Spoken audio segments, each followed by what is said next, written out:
Hi friends, this is Pastor Debbie, and I want you to know how much I miss seeing each and every one of you at church on Sundays. But today's a special day, it's Easter, and so we're doing worship from my house. And as part of that, I wanted to read you a story about Grover from Sesame Street. It's called There's a Monster at the End of This Book. Are you ready? Here we go. The monster at the end of this book.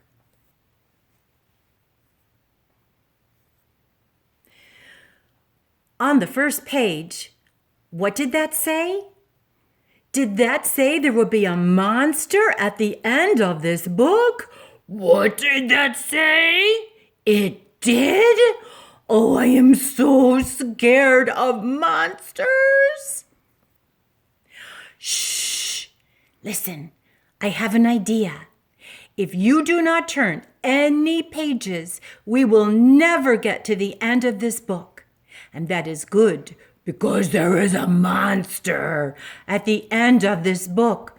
So please, do not turn any pages. You turned the page! Oh no! Maybe you do not understand.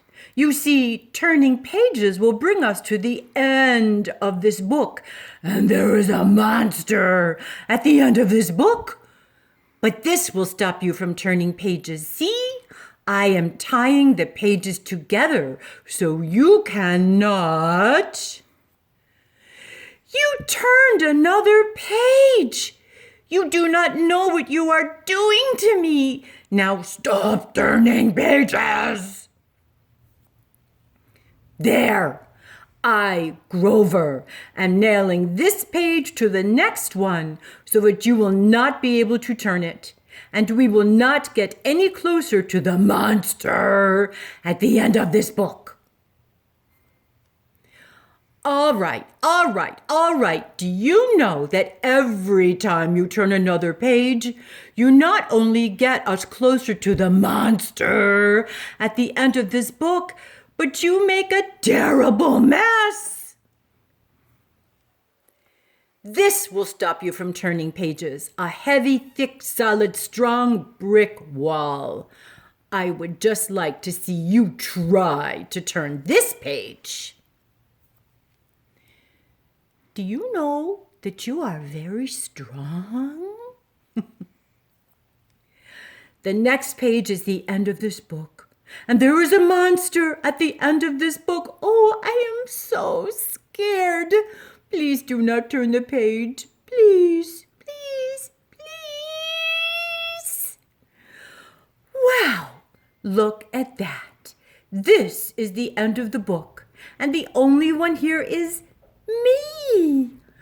I, lovable, furry old Grover, am the monster at the end of this book. And you were so scared. I told you there was nothing to be afraid of. The end. So friends, I read this story about Grover to you today on Easter because a long time ago, when Jesus died and was buried in that big tomb with the rock in front of it, some of his friends came a couple of days later to take care of him and make sure that he had a proper burial. But they were so scared. When they saw that the rock had been moved away and the tomb was empty and Jesus wasn't there, they were so scared. They saw an angel, and maybe they thought the angel was a monster. But the angel said, "Do not be afraid. I have amazing news for you.